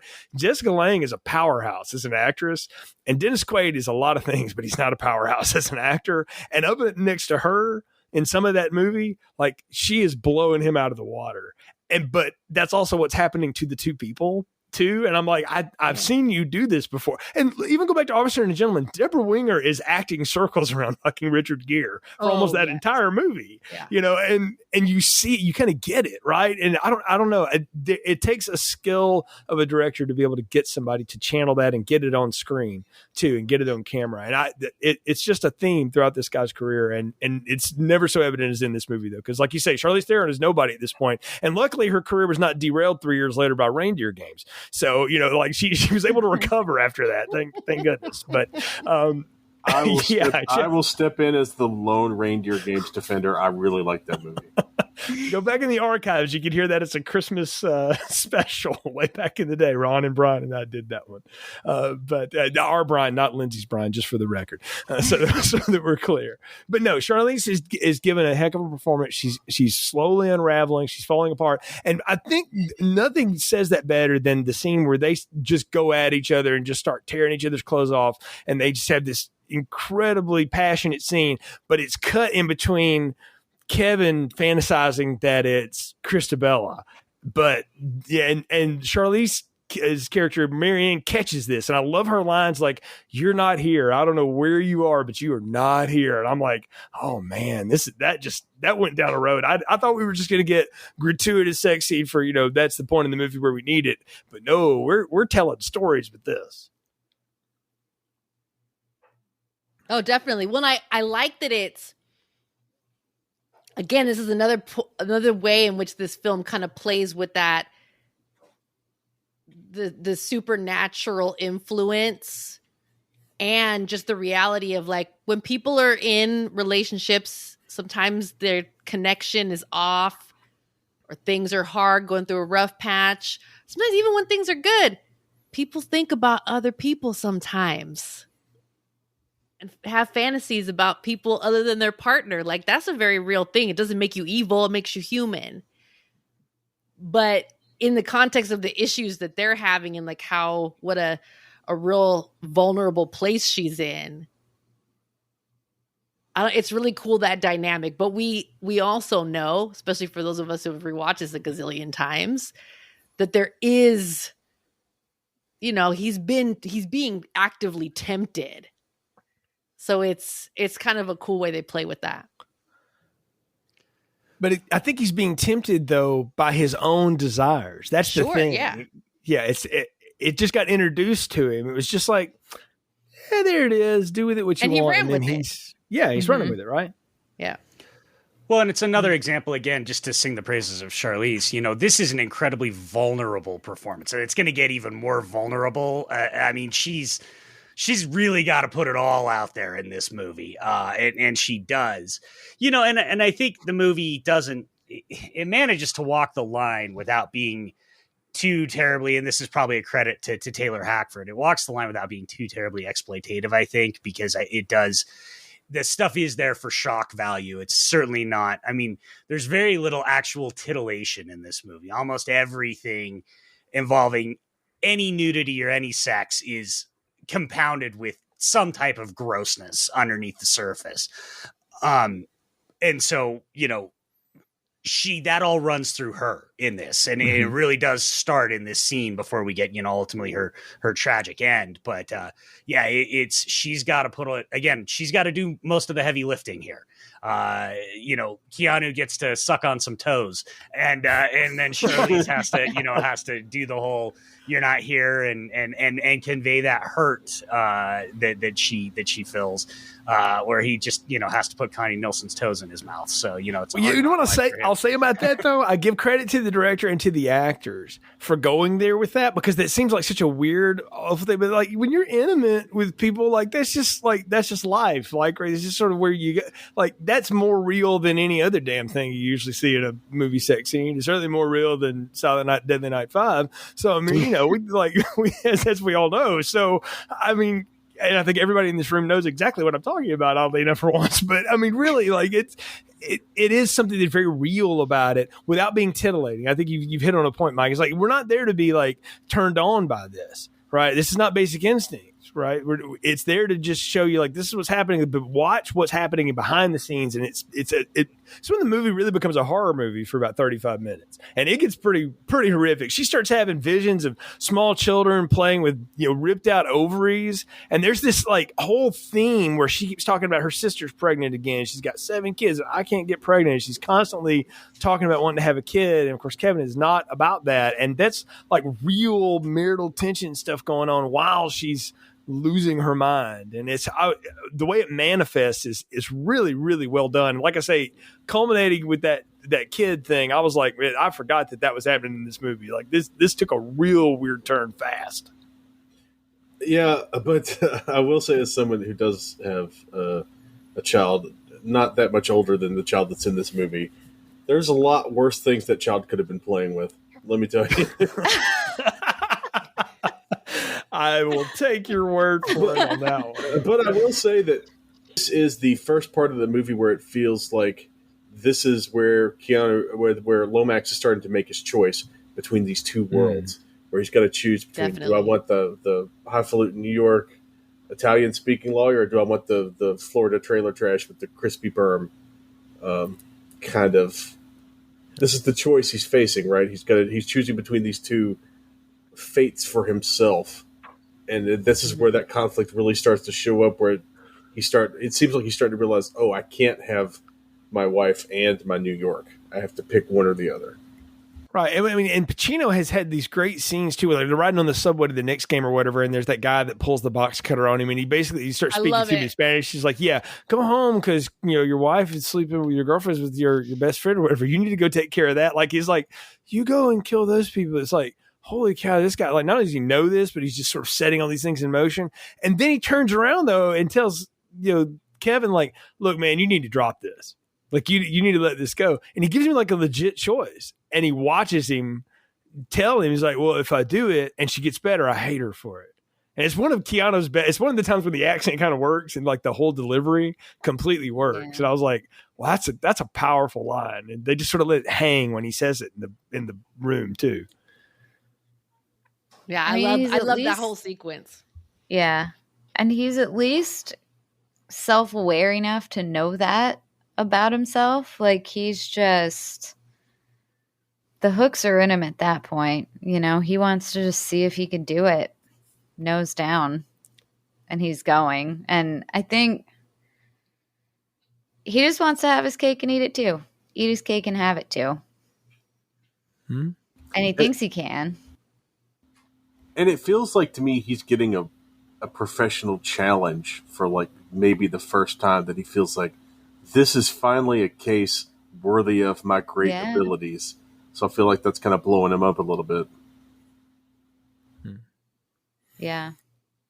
Then he's faced with the same ethical dilemma that he was faced with in the first scene, is when he's interviewing the secretary that's supposed to be the great alibi. And I mean, I love how he's prepping her and he just drops like, "Is he circumcised?" And she doesn't know what to say. He's like, "Well, is he or not?" He just keeps going on and on about it. And I'm like, that's actually really smart, like cross-examination. Like I'm kind of like, for TV lawyer again, I'm sort of digging that. But I love how the look on his face when she goes like, "Shove it up your ass." And he's like, "Oh shit." Like she is lying and I'm going to put her on the stand. But you see him make that choice and you're like, yeah, I mean, Mike, you said it earlier, like you can't willingly put somebody up there, that's going to perjure and lie. And he's like, "But I can't because I have." and I've done it. And that's the seduction of the devil, right? Is that just a little bit and see you didn't get caught. So see, it's okay, right? And you just slowly portray, you know? I didn't see that one coming. That's really where we get Kevin. We lose Kevin, right? Like it, you know, and it really is a nice transition to what essentially is the third act here. Because at the point he makes that decision, we're off to the races. Everything with Marianne goes straight to shit very quickly. Everything starts happening because this is a very methodically paced movie. For as much stuff as happens in it, it's also can be a bit slow at times. But kind of once Kevin makes that decision, we're sort of off to the races and off and running because at this point he is lost. He has made his choice, whether he realizes it or not. He is lost, and there is no walking back from this one. At least not in any way that's not going to involve, horrible things. Right. But I think I like what you're talking about, how the movie slows down from time to time. I call it letting the movie breathe. Like there's that scene where he's working late and he catches Eddie Barzoon and all of his own minions, shredding paper to hell, and back. Make sure it doesn't go in the commercial bin. It goes in the personal one and all that. There's no telling what they're clearing out in there. And you start to see that once Kevin has lost himself, he's in this whole pile. How deeply corrupt all of this is. Like it doesn't look like it on the outside, but underneath it's very sweaty, it's very raw, it's very detached. And it's something that Tamara Tooney drops as kind of a joke early on when she's talking to Marianne. She's like, if I want to see Lehman, I make an appointment. But what you realize is that she's not lying. Like that, they never have anything to do with each other. It's just that they're demon women or whatever and have given over to it, or whatever is going on there. But I love how this movie breathes from time to time and lets this stuff happen, because the lesser one want to chop it up too much. So I kind of like that it slows down from time to time and lets all this stuff slowly but surely just burn away at everything. It's watching somebody fall. They never fall immediately. It's always just a little bit of the time. And it unravels completely. But this, I'm like, we introduced this whole subplot. It's the one thing I'll say is kind of the weakest point of this thing is this whole Justice Department subplot. Like, I wasn't really sure what that was all about. I'm like, are we trying to make an argument that the Justice Department is the arm of God for some reason? Because I don't know about that. Like, I'm not really sure what the statement was there, other than we must pay attention to traffic law. Because the best part of that is the way that guy gets taken out with Milton burning his finger in the holy water, turning it into, the ending of Gremlins all of a sudden. And then the guy just getting smashed by the cab. I'm like, holy cow, man. Like, and they do something too. They make Pacino's fingers like real dark. They give him like a pointy fingernail. Like they put a little fright nail on him too to do it. I was like, man, we're just hitting it on the head. But I love all of that. I love the way all of that happens, because it's in the same like vein of when he's talking about what I call the Ballad of Eddie Barzoon. when Jeffrey Jones goes for a jog in the park, and as a former fat guy who jogged in the park a lot, I can tell you that's how it feels. And you look around sometimes and you see the predator coming behind you, because that's immediately what I think of when the shadows come to get him. And it's just so neat though, because all of it is overcut with Pacino just chewing dialogue. Just, there's God's special creature, Eddie Barzoon. And he's over the top, but it's awesome to watch, because you realize like, holy shit, this is a lot deeper than even we knew. And that's when Kevin starts to realize like, I'm really in it now. I am deep in it now. It's, to me, watching Pacino, especially in this scene, this particular part of the film, is like watching an old boxer. The head movement's not going to be as good as it was. The foot movement's not going to be as crisp. The cardio's not going to be as good. But man, when George Foreman hauls back and he throws that hook and it lands, you're going to feel it.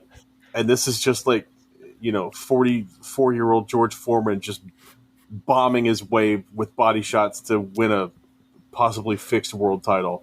But it is something to behold, because it's like Pacino's like, I don't have my curveball location anymore, but I got a good change-up and I got a hell of a fastball.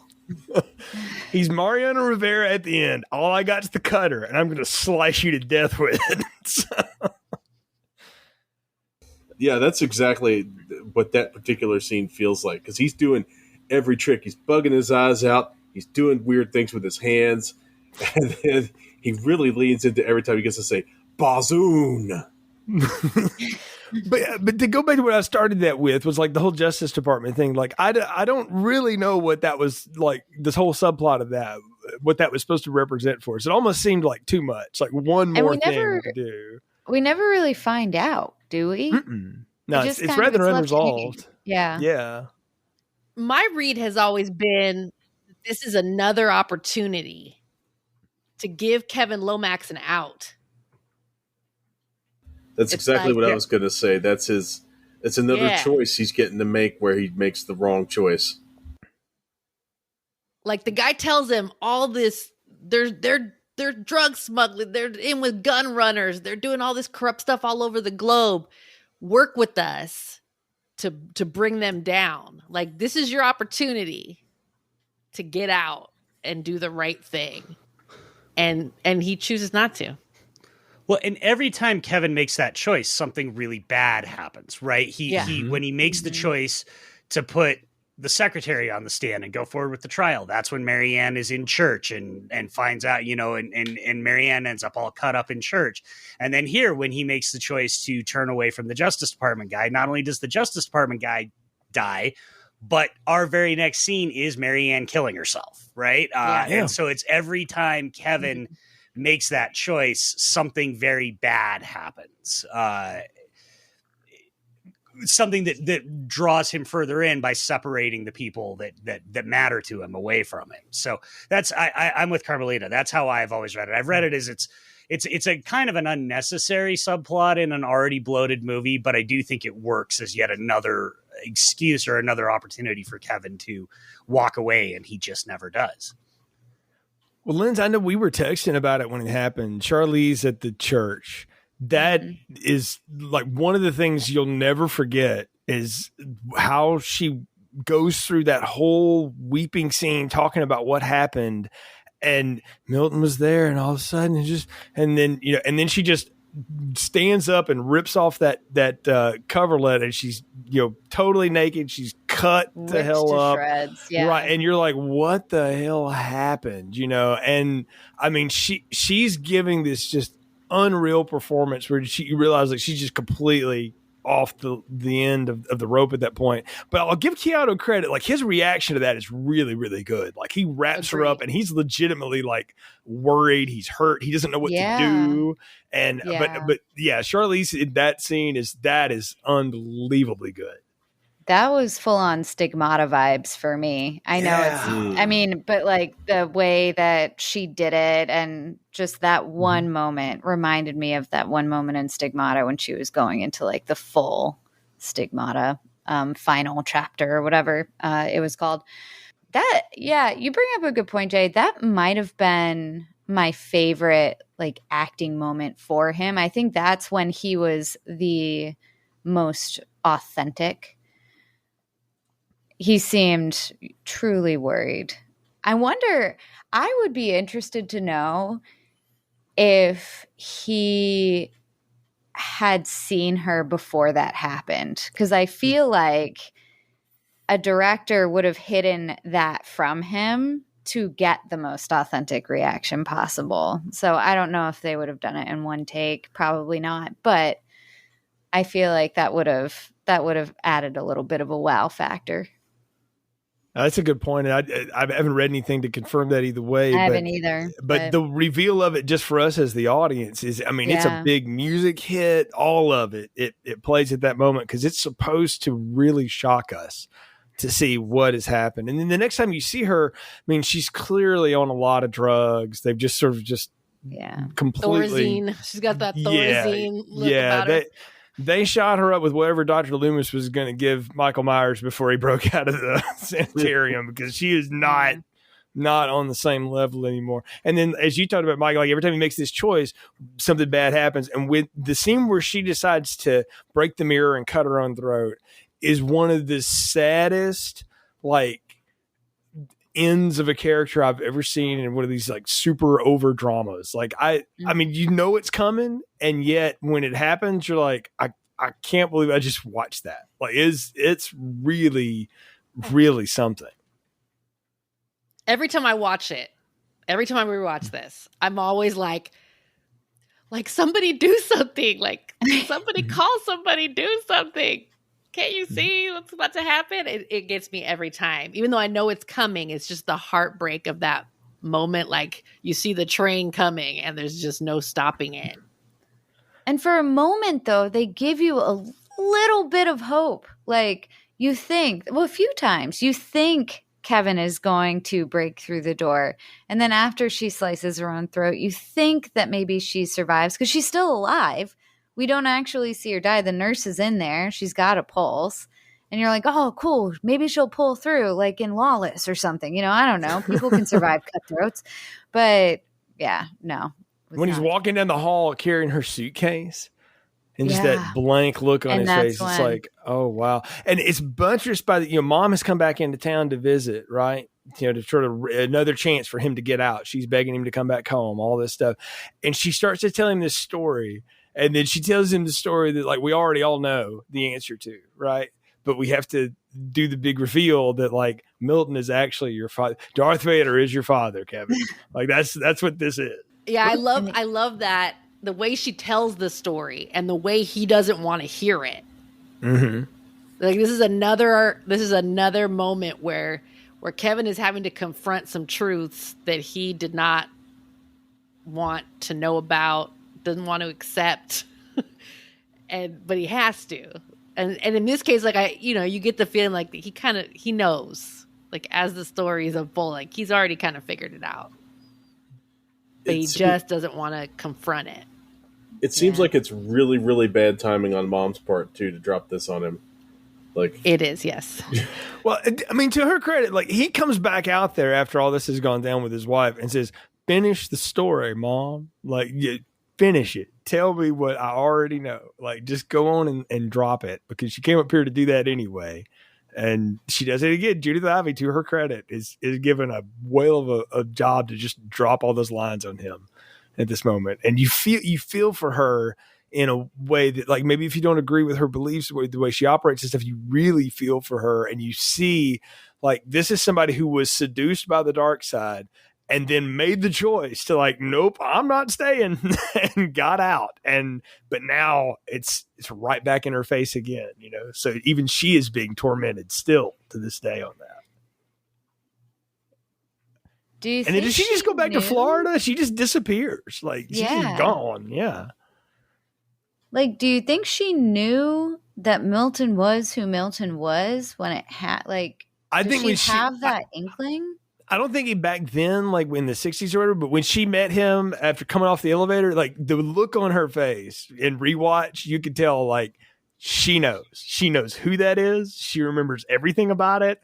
And that's when she starts to grapple with, how do I tell him, oh my, you found your father, or he found you?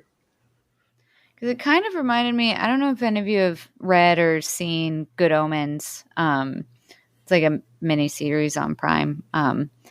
But there's the Antichrist is born, and there's an angel and a demon kind of watching over the Antichrist and his upbringing and trying to make sure that like he has the most, and then they end up like getting it wrong. And the real one was just raised by normal people and he's totally normal, like human.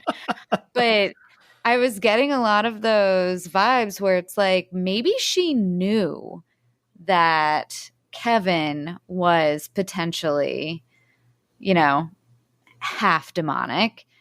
And so that's why she went so hard toward the Pentecostal and raising him in such a way. Could have been. Yeah. I just sort of took it as, I mean, she goes up there and she gets seduced on a church trip. So she's already kind of fundamentally religious anyway. And she gets pregnant, and to somebody like her in her era, like that would have been just this stigma thing. So her only overcorrection is to go completely in the opposite way. Like, well, fine, I'll raise him as a monk, like that's sort of her own self-induced penance for this. But yeah, I mean, it's everything we know, right? But it leads to that last bit, and this is where I want to toss it to you, Mike, is when Al Pacino gets in the room and after Kevin shoots him and realizes that's not going to go anywhere, and he just unleashes this torrent for 12 minutes that's like Kevin's life story mixed with Satan's treatise on human beings, mixed with Al Pacino on a lot of cocaine. I mean, there's a whole hell of a lot happening on the screen. He's an absentee landlord. Yeah. No, I mean, this is one of the things I like about this movie is because you guys all know I'm an action freak. Like that's what my favorite genre of films are. And you always wait, right? Whether it's, something like Bloodsport or Undisputed or whatever action film, you always wait for the last fight, right? That's what you're building towards in an action movie. And this is as close to an action movie last fight in a drama as you will ever see. I mean, this is exactly what this whole movie's been building towards. And it just unleashes. And it whatever problems, every time I watch this movie, I have problems. I have criticisms.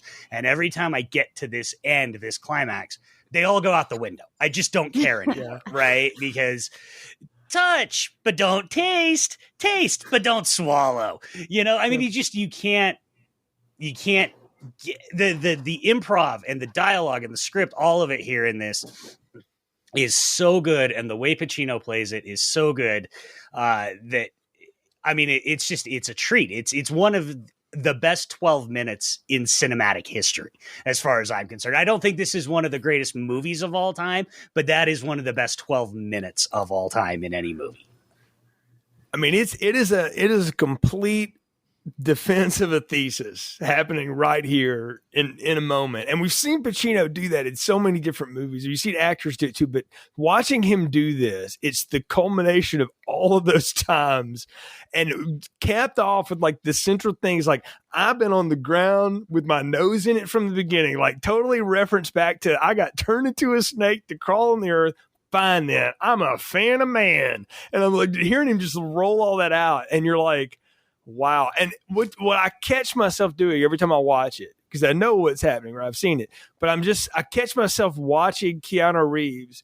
And again, he realizes I can't talk in this moment, but the way his face gives in as the avatar for the audience, like you see how you can get seduced into the argument. Because everybody will tell you it makes good debate, right?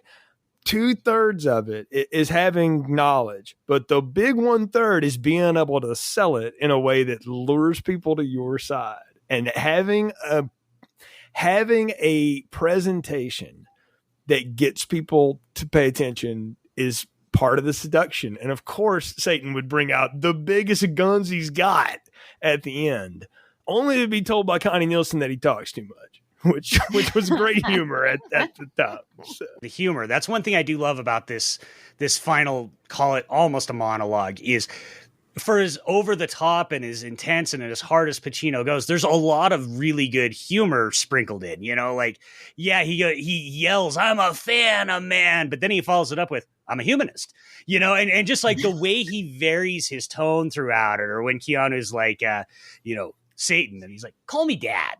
There's some nice breaks in there so that it's not, from a structural standpoint, there's some really nice breaks so that it's not too intense. You can take a quick breather before he ramps it back up again. And then he proceeds to actually call him dad, unironically, without question. Right. Why the law? Why the law, Dad? You goes right into that whole bit. Like he's been calling him dad for years. Right. Like he just falls right into it. Right. Yeah, no, it's great. And then he's got the whole, this is the part where it's just, like now we've just turned into a land I didn't expect we were going to be in. It's like, look, Kevin, we got to have a kid here or whatever. And only with she's ovulating. I'm like, okay, thanks for the very specific reference there, Dad, but sure. I mean, like but I had never noticed it until this time that, like, while he's talking and Connie Nielsen is over there being seductive, she's laying out like all these black mass candles and shit. I'm like, it's a fucking Motley Crue video about to happen in the background, y'all. Like, wow, I had never paid attention to that until now. And then Al Pacino mumbles some sort of faux Latin thing for a second when they start getting it on.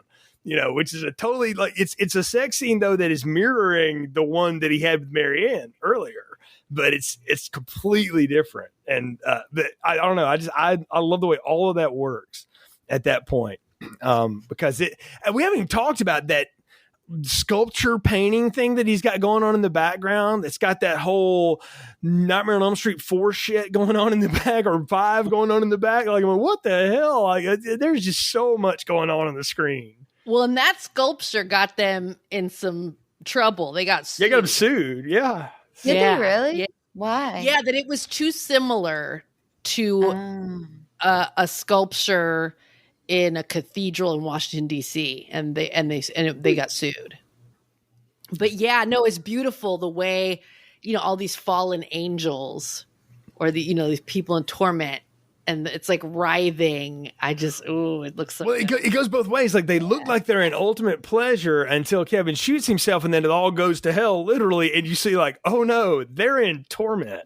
Like, those are not winds; those are flames they're dancing in. It's like, oh, when I turn the light on, now it gets dangerous. Somewhere Meatloaf is taking notes for the I would do anything for love, but I won't do that video. Yes. That was 5 years before this, and I'm sad that I know that. But anyway, so, but I mean, really, Maybe they took notes from Meatloaf. I mean, one could argue. But no, it's a great moment. But I will give Keanu, though, the way he smirks when he stands up and says free will, right? And then he pulls that gun out and pulls the trigger. I mean, it's like, wow. Like, I remember being in the theaters going, what? Like, I did not see that coming, because I thought, well, there's no way out now. We're going to birth the Antichrist. It's like, no, not if I shoot myself in the head. I was like, oh, I didn't see that coming at all. One of the best uses of slow motion. Yeah. Mhm. And he still has his that body's smirk on falling. his face. Yes, and like his body's falling, and you cut to the reaction, and you can see the flames, and it'll cut back to him. You see the flames behind him, and as his body slowly falls. It's gorgeous. Also, the makeup job, the special effects when he does that, and you see the actual shot and all of the carnage. It's very The back exit into wounds. the left. That was good. That was, yeah. Yeah, there's a whole like thing going on there, and there's a little bit of like, it's early, CGI again, but it still holds up and looks good in the mix with the practical that it is. I thought it looked good. Yeah. All of that going on, but then I got questions, because this is for 25 years this has perplexed me, and I need the four of you to fix this for me. What the fuck happens at the end of this movie where we flash back to the bathroom, and is it a dream? Did it happen and we go back in time? What happens at the end? We go back in time. They unravel everything that's been done. So and none now of what we're we've back- just watched has happened. It all could happen. It did happen. Okay. But it's like this is how I'm taking it. So please feel free to jump in, anyone else. But when he I don't know, killed himself, something broke in Satan, right? Well, Satan still needs his Antichrist. And so he just got to figure out how to get it another way. And he still has his 2 living spawns to do that. And so he just hit the rewind button because it's Satan. And I assume he can do that. But can he do that? Because he said earlier that he doesn't do that. And, like you even called that out. That, like, he doesn't do that. He can't, though. Oh, okay. All right. So there's your end. Carmelita, Ron, Mike, tell me what happens. To me, it feels like a very kind of Last Temptation of Christ kind of moment. Where, how Christ in Last Temptation has the fantasy of going and having a normal life and all that stuff before, we smash cut to him back on the cross. It's that kind of moment for Lomax. He has this vision of himself doing whatever it takes to win, and then picturing himself going down this darker and just progressively darker path and losing everything that he holds dear.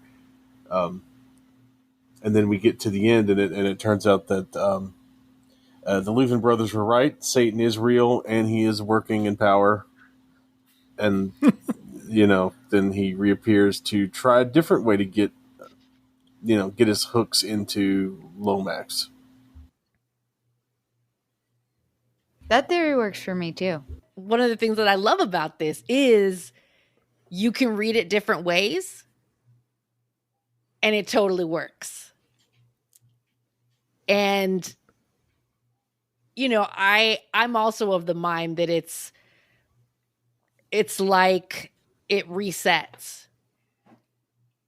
Like all of that happened in some kind of a reality, and then it resets, and let's give it another try, because we didn't start Armageddon, so we better start over.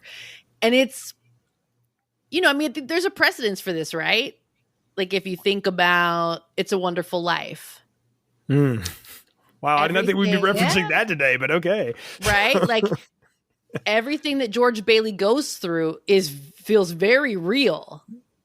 And once he kind of comes to this realization and makes this choice, it resets. So it's similar. Also very much reminds me of Donnie Darko. Again, another time travel. You make a choice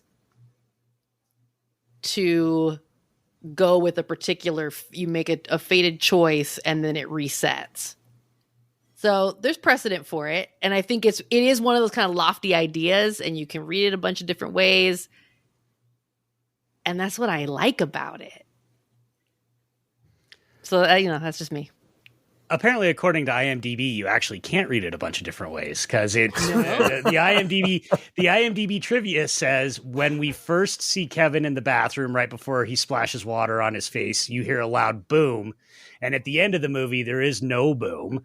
And so the boom is actually indicating Kevin entering Milton's hallucination world that he's created. So the sort of It's a Wonderful Life occurrence at Owl Creek Bridge theory, according to IMDb, I guess is how it works. But that's how I've always sort of taken it too, is that it's like, so I don't know if y'all ever watched Lucifer. Great show if you never did. But in there, people in hell, they're trapped in what's called a hell loop. They relive the same events over and over again until they learn to deal with their guilt and make different choices. And the ones that can make different choices actually have a chance of sometime getting out of hell, but nobody ever does make different choices. And so that's how I've always sort of looked at it, is we don't know how many times Kevin has gone down this road before. This could be the millionth time, right? Because we're dealing with things that occur in an instant based on, if we're assuming Kevin in the bathroom is reality and the break-off point is when he splashes water on his face. Millions, you know, because just like God is omnipotent, omniscient, and omnipresent, so is the devil. So he sees all these things at once, basically. But the key is Kevin has to choose. And so if you want to take an optimistic approach to it, the idea is that every time, no matter what happens, Kevin ultimately chooses to not bring about the Antichrist, and we repeat the cycle again. So, you know, that's how I've always interpreted it. But again, it's not very clear, and it is definitely kind of it does smack a little bit of a, like, let's blow their minds here at the ending, right? Like, and we can't end on a shot of Keanu Reeves falling over with blood coming out of his head and Al Pacino blowing up, right? We can't. We got to have some different, happier ending than that. Well, can I tell you though, if they had ended with that, if it turns into Hellscape and then we smash cut to Sympathy for the Devil, I'm sitting there with my jaw on the fucking floor going, wow, we made the choice and we went with it instead of the Matrix Revolutions choice or whatever that we're talking about here, because that's what that feels like. You know, I'm like, I don't disagree with you. I think all of this is correct. Carmelita, you've nailed it. It's left open to be, I don't care what the IMDb Tribune says. It's open-ended for you to be able to figure it out. And I like that about it, but it's always been the thing that's puzzled me. But then again, I'm like, well, that's how you get a movie like this to last for 25 years is you leave people with the hook of like, he hooks him a different approach, but it's with the same thing. And it's that line, it's like, vanity is definitely my favorite sin. And it's Kevin's fatal flaw is that ultimately he's Carly Simon song waiting to happen. He is bad. And that's where we are. And I don't know. I like all of that. But I will say that it would have been an incredibly bold choice to jump right to the stones after he shot himself. Like, oh shit. Like that would be a darker path to go down. Yeah. That's the ending I was ready for. So I was surprised when it didn't go that way. But again, this was your first. Yeah. But I didn't realize it was my first time until I was well into the movie. I will admit, though, my reading of that is totally influenced by the fact that I had seen 7 at that point in my life. So I just assumed everything that started taking dark turns was going to do that shit. Well, and I'm thinking post Game of Thrones, Lindsay, who is just ready for any character to die at any point in time, right. Always now. The best take I ever saw in Game of Thrones was, it's just like Twitter. There's 240 characters and none of them are up to any good. It's how it's all going to end in death and crying. No matter what. So that's where I thought it was ending, and I was thrown for a loop when he ended back up in the bathroom. But rewind button. Well, I think we're at the part of the podcast where it's time for everybody to give their final thoughts, recommendations, popcorn ratings, and reveal your favorite sin. So what are yours for The Devil's Advocate? Carmelita, let's start with you. I mean, I think this movie is so much fun to watch. The performances, the whole vibe. I grew up Catholic, so I love this idea of the temptation and the sin. I just eat that stuff up. It's just really fun for me to watch. This is a large popcorn for me. It does have flaws. There's definitely some things that are a little heavy-handed. But it's just so enjoyable and so rewatchable that I don't care. It's just a good time for me. So this is definitely a large popcorn. You want to know my favorite sin? No, I was joking about that. You don't have to. Because I would tell you, because I definitely have one. Who's your favorite Satan? That could be a whole other episode. My favorite movie Satan. Yeah, we could have a whole sidebar That's a big on question to just favorite throw in movie there. Satans. I have a list. Yeah, we'll have to come back to that. We'll have to Till next resurrect time. film strip sessions just for that. But all right, Mike, what about you? Yeah, I mean, I got to echo everything Carmelita said. This movie, I could absolutely pick apart a lot of stuff in this movie, but I just don't want to. The stuff that's good is so damn good, and it's impossible, I think, to leave this movie because that climax is so good. It's impossible to leave this movie not just feeling kind of jazzed while gross, right? Like you feel a little gross, but you also feel a little jazzed. And so for me, it's definitely a large popcorn with a big old glass of Blanton's and a pack of Lucky Strikes. And I'm just sitting there munching, smoking, and sipping away and having a great old time. All right, Lindsay, what about you? Oh, I really, as an unknowing first time watcher, I liked the movie a lot. I thought I liked it to begin with. Turns out I still liked it also for the second time, whatever it was. Maybe you're in a loop, Lindsay. Maybe you're making choices. I feel like it sometimes. Who's to say? But yeah, I too. So this is definitely one of my favorite genres of films. This whole like religious thriller type of thing. I do have some issues that I took with it. That I mean, really, just more of the like campier costuming things that really didn't take me out of it that much, and nothing that I'm gonna get into now because I'm with you guys. Like it was just overall a really enjoyable movie. I'm gonna stray a little bit from the path and give it a medium popcorn, but like a really good medium popcorn. All right, Ron. Nice.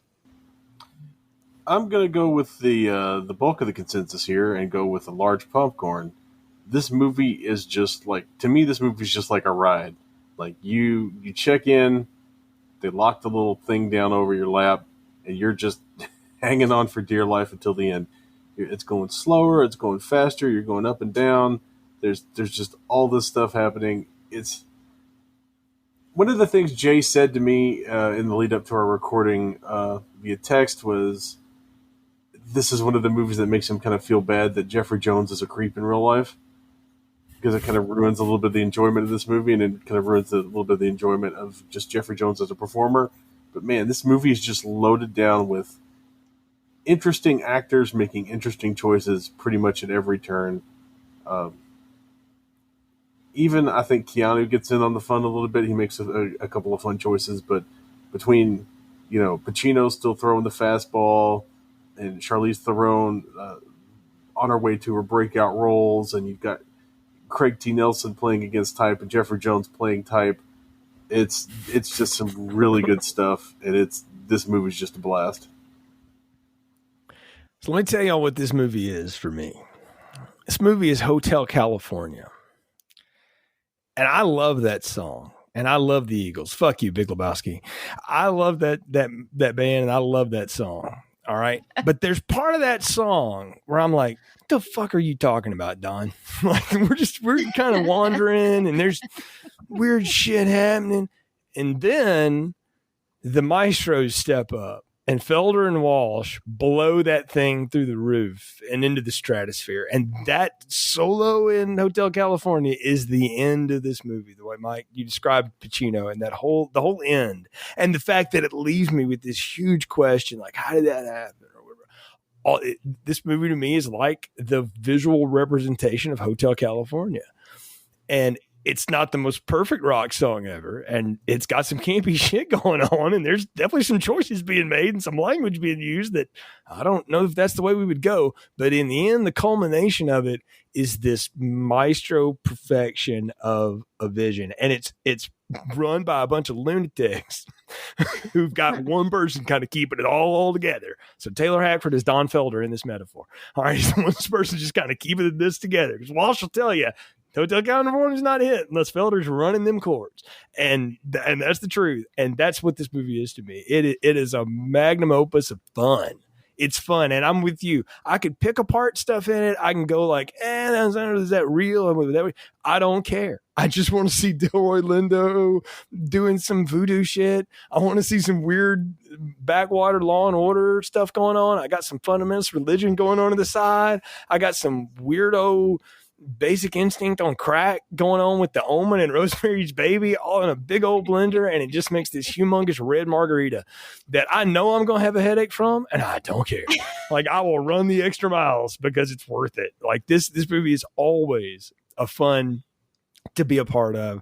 And so I'm tipping the scales over. I probably did it earlier or whatever. This is extra large to me, y'all. I don't care. I love this the way Mike loves Firebirds. Like, I have no shame about how much I love this movie, and that it is just one of those things that, again, I can never not watch and then not have conversations with people about it. And I can't believe it's taken us 12 years of film strip to finally get here. Maybe it took me finally to get the right group of people together to do it. But no, this was, it's again, just such a fun thing to do. And it's really fun to watch with people. It's fun to talk about with people. I think it holds up. It's 25 years old, y'all. And I mean, and like Keanu Reeves is a totally different person. Got to stop saying that, Jay. I know, right? I remember seeing this opening night. You have got to stop fucking saying that, man. We all remember when it came out, even if I didn't see it. Me too, but the fact that it still works, like it still just as a culmination works, is why I give it such a high rating and put it on the same parlance as other things I've given extra large popcorn to through the years. But, I believe very much in the, as I've gotten older in life, like, you like what you like and stop apologizing for it. Just enjoy stuff and have fun with it. So is it perfect? No, I would never tell you it's one of the most perfect films ever made, but it is. It's got a sequence in it that may be just about some of the best, perfection you've ever seen in an overly dramatic movie. And again, it's like Hotel California to me. So extra large popcorn for me in this one. This has been an absolute blast talking with it about this movie with all of you. Carmelita, again, thanks for joining us on Film Strip. Tell folks how they can follow you on the internet, all the cool stuff you got going on. Yeah. So thank you all again for letting me be a part of this, because this was a blast. I had so much fun. Folks can find me on Twitter and Letterboxd, same handle for both, at Carmelita Says. And Mike, once again, Film Strip All-Star at this point, man. Like, we thank you so much for coming back and being a part of it. And also, honestly, thank you for the community you built with Action for Everyone and all the other cool stuff you've got going on. But tell folks how they can follow you and keep up with all your good work. Sure, and thank you for that, and thank you for actually getting Carmelita on, because I have long said that she is an instant podcast boost. It might be the most perfect podcast guest in the world. So, oh, thanks, friend. You can find me on Twitter and Letterboxd at Hibachi Justice. You can find Action for Everyone on Twitter at A4E Podcast. That's the letter A, the number 4, the letter E podcast. And you can find it anywhere podcasts can be found. So that's where I'm at. And folks, of course, you can follow this show's social media at FilmStripPod on Twitter, Instagram, Facebook. There you'll find announcements about upcoming shows, a link to our Letterboxd page, which has our entire list of reviews, 330 plus deep in there. There's something for everyone in our lexicon. Go to filmstrippodcast.com. You'll link to our anchor.fm distribution site. You'll find your podcast platform of choice, Apple, Spotify, Google, wherever you find us. Leave us a positive review. Share the show on your social medias as well, because it helps other people find the show. For Carmelita, Mike, Lindsey, and Ron, I'm Jay. Thank you for listening to Film Strip. Thank you for listening to Film Strip. You can find more episodes on our website, filmstrippodcast.com. The Film Strip theme music is produced and performed by Frozen Lake 121. All content used or discussed in these podcast episodes is the property of the respective owners and used under the Fair Use Act, Section 504, C2, Title 17.